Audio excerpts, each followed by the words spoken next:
Quelle tragédie de prendre un jeune homme ou une jeune fille, de les envoyer pendant quelque temps sur les bancs d'une école biblique ou d'une faculté, puis de les jeter à l'eau et de les laisser se débattre sous la responsabilité énorme que représente l'œuvre de Dieu.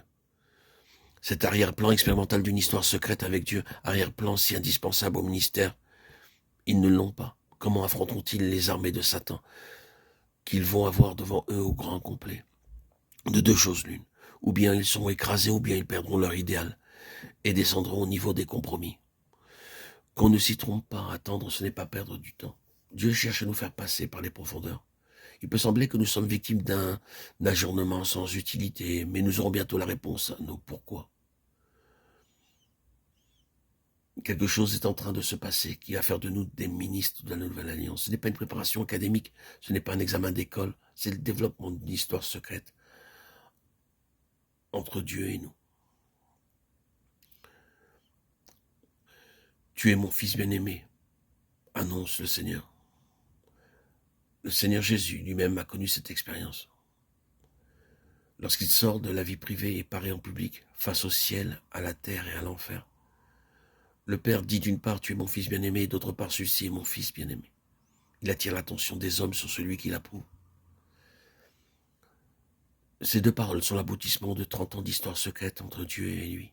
Ce n'est pas là une entrée officielle dans un ministère plus ou moins consacré par une sorte d'ordination divine. Il y avait longtemps qu'il vivait sous le regard de Dieu et marchait avec lui en secret. Si nous voyons à l'âge de 12 ans faire cette remarque à ses parents, ne savez-vous pas qu'il faut que je m'occupe des affaires de mon père? C'est qu'il se rend compte probablement du mystère que l'avenir lui réserve, réalise le vrai lien qui l'unit à son père et répudie Joseph. Comme jeune garçon déjà, il va se rendre compte de la vraie nature de ses relations avec le ciel. Vous représentez-vous le développement de ce jeune homme qui, pendant des années, vit dans l'attente d'un jour qui semble ne jamais poindre à l'horizon et qui en son seul but, le jour où il commencera enfin l'œuvre de sa vie? Il faut qu'il accepte cette attente, cette inaction spirituelle, apparente au moins, ce délai qui semble faire obstacle à sa vraie vocation et retarde son entrée en lice. Et il faut qu'entre-temps, il continue à vivre et à plaire à Dieu jusqu'au moment où il voit enfin se lever le jour tant attendu, où il peut s'avancer en disant le temps est accompli. Il y a là un principe qui est la base de tout ministère. Paul reste plus d'une année dans l'église d'Antioche, mais son témoignage ne passe pas inaperçu. Il a appris de Dieu quel serait le travail de sa vie et il attend. Je me demande s'il a rongé son frein quelquefois. En tout cas, il reste en place et se fait en secret approuvé de Dieu. Aussi, quand le Saint-Esprit dit aux anciens, mettez-moi à part Saül, il n'y a aucun doute dans leur esprit. Ils savent qu'ils ont là un homme sûr et ils sont prêts à agir immédiatement. Car durant les longs mois qui ont précédé, Dieu a attiré leur attention sur cet homme. Et ils ont déjà les yeux sur lui. Ils sont au courant, si l'on peut dire. Quand l'heure de Dieu sonne, ils vont de l'avant sans outre.